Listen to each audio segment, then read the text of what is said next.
Je vous écris. J'écris ces 5 mots. J'écris ce que je fais tout simplement. Le stylo est agréablement léger, je l'ai bien en main, et sa pointe glisse juste comme il faut sur le papier. Sans sentir l'outil, la main déraperait, et l'écriture serait irrégulière et non contrôlée. Elle finirait par me déconcentrer. Un stylo trop lourd et chaque lettre à former pèserait d'autant sur le poignet et physiquement.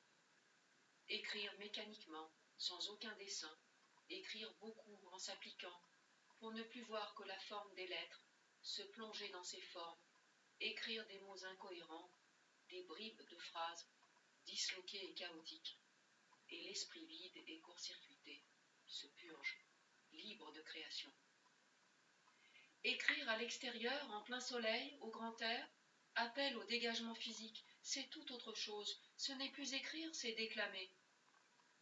Écrire dans l'intimité d'une petite pièce, les sens grands ouverts vers l'extérieur, au hasard des plaisirs, plaisir de la création, plaisir d'offrir, plaisir de beauté.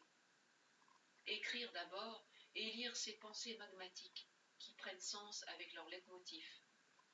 La pensée inconsciente, la vraie, la profonde, l'importante, se décante et jaillit.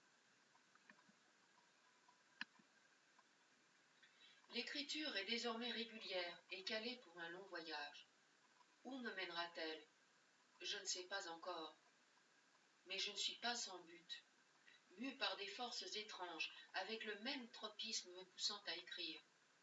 Besoin de mettre de l'ordre dans ma mémoire bouillonnante, pour débrider mon imagination dans l'instant présent. Et telle une pierre à feu, restituer aux autres tout ce que j'ai reçu durant toutes ces années.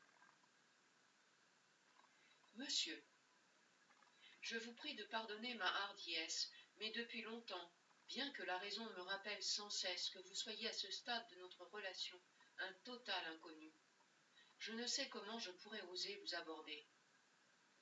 Même si je n'ai pas encore la moindre idée de la façon dont je vais vous la remettre, j'ai pensé qu'une lettre me donnerait le courage et l'aisance de vous demander une chose simple et naturelle, quoiqu'elle puisse sembler si étrange, parce qu'elle vous laissera, du fait de la distanciation, la liberté de ne pas accéder à ma requête.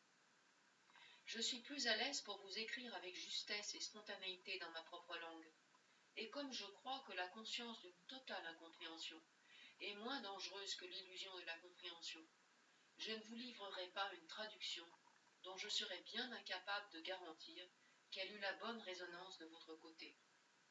Ainsi, à moins que vous n'ayez une motivation au moins égale à la mienne, cette lettre restera à coup sûr lettre morte, comme une dérisoire bouteille jetée en mer. La pensée se structure et s'écoule de la tête au papier le long du bras. Aucune friction physique, verrou de l'inhibition levé, le courant de la création est fluide, sans trop-plein, gestes et pensées fusionnels et synchrones. C'est survoltant de ne plus être qu'une tête en émulation. Un jour, ce fluide créatif s'enrichira du plaisir artistique. Mon écriture s'est stabilisée depuis plusieurs années, bien avant mon départ, ma vie aussi, et j'ai mûri.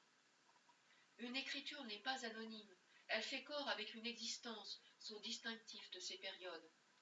Les anglo-saxons écrivent naturellement des lettres dactylographiées à leurs amis, mais c'est inconcevable en France, où l'on se dévoile aussi avec son écriture, même si cela le devient de plus en plus.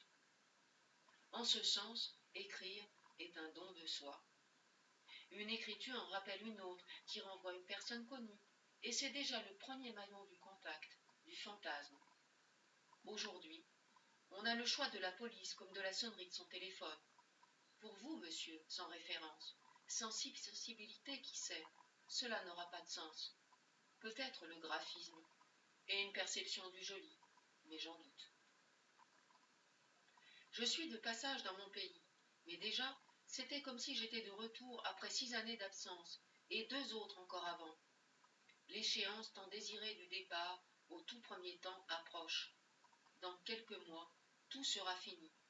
Maladresse de l'incompréhension, colère de l'ostracisme que l'on subit autant que l'on fait subir, émoustillement de la découverte, griserie de chercher à décrypter les fondamentaux des relations humaines pour apprivoiser, fierté de se sentir rare, vanité du partage même, plénitude, se refondront dans un quotidien plus lisse. Je n'ai plus envie de partir, ou de revenir plutôt. Allons, je suis déboussolé. Est-ce arrivé à d'autres de se sentir étranger chez soi? Réflexe de survie. Les sens sont à l'affût pour se réhabituer au nouvel environnement, bien connu avant, foi de mémoire. L'air plus léger a la faculté de s'imprégner d'odeurs. Les fruits et les fleurs modestes révèlent des parfums entêtants et subtils à la fois qui n'écœurent ni ne saturent les sens olfactifs. Effervescence annonciatrice du repas, au tintement des couverts métalliques sur la porcelaine. Pas de haut-parleurs, chacun fait suffisamment de bruit, et ce sacré son des cloches. Comprendre à nouveau inconsciemment ce dont les passants parlent dans la rue. Un mot saisi au vol, sans effort d'attention particulier, qui suffit à restituer la conversation, et donne la sensation d'être proche d'eux, d'avoir le droit, au nom de cette communion, de s'immiscer dans leur conversation. Et plus loin, pourquoi pas, ce n'est pas défendu. Sois positive. N'est-ce pas extraordinaire de pouvoir s'émerveiller à nouveau de ce que je croyais connaître par cœur? L'esprit est déjà acquis à l'Extrême-Orient depuis plusieurs années. Il se surprend parfois à penser et à interpréter les choses différemment, et la réadaptation prendra plus de temps. Mais est-ce bien nécessaire? Oui, est-ce bien nécessaire? Je ressens au contraire l'indicible besoin de transmettre ce vécu de l'esprit, et de faire partager une autre dimension humaine, et le chaud bonheur qu'elle procure, et diffusera toujours. Car cet acquis ne me quittera pas.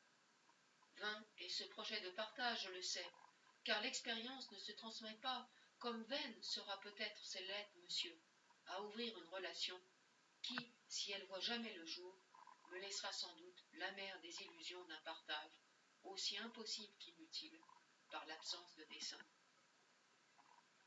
J'ai cherché du beau papier, mais je n'en ai pas trouvé assez. C'est dimanche, donc je ne veux pas aller en chercher. Je cherche encore, mais je n'ai trouvé que quelques feuilles dépareillées, des grandes, des petites, et chacune comporte un défaut inexcusable, jauni, corné, griffonné, humide, sale. D'un autre côté, je ne veux pas attendre, car je crains que l'impulsion osée ne se censure, et qu'une forme d'aquabonisme ne l'emporte sur la volonté qui me meut maintenant. C'est aussi pour cela que j'arrête de chercher du papier, et puis cela m'énerve. Je ne reconnais plus mon appartement, je ne me souviens même plus des endroits où les choses sont rangées ou de la logique correspondante. Il est trop grand. Je cours d'une pièce à l'autre, reviens, virevolte, m'épuise à chercher, et cela essouffle l'élan d'énergie que je m'efforce de préserver intact. C'est tout juste si je n'y décèle pas une odeur étrangère, ou bien transformée par le manque d'aération, ou alors oubliée. Recevrez-vous le fond de mon intention, ou vous bornerez-vous à l'interprétation de la forme d'un si vilain papier, heurté et sans consentir à comprendre davantage? Je vous offre un prétexte. Pourrez-vous concevoir du lointain de votre culture, où forme et fond se fondent, que je vous écrive quelque chose qui me tienne à cœur à l'impromptu, sans m'y être soigneusement préparé, mentalement et matériellement? Pouvez-vous jamais entrevoir que je n'ai d'autre dessein que celui de vous rencontrer plus longuement, pour vous offrir une part de ma richesse, sans aucune attente de retour, parfaitement gratuitement, et me rapprocher ainsi de vous, et que l'empressement à accomplir ce dessein me fasse courir le risque de gâcher cette intention par une forme inappropriée? Ce qui m'ennuie plus, c'est la sensation pressante, du risque de ne plus avoir assez de papier pour vous écrire tout ce que j'ai à vous écrire, à défaut de vous le dire, et peut-être pas assez de temps non plus, avant le retour de mon mari. Vous l'avez vu, n'est-ce pas? À cet instant précis où nous nous croisâmes, vous le comprîtes, et vos yeux l'ont trahi. Dehors, la nuit d'hiver est tombée trop vite pour que les maigres rayons de soleil n'apportent la moindre chaleur. L'air glacé est à peine respirable.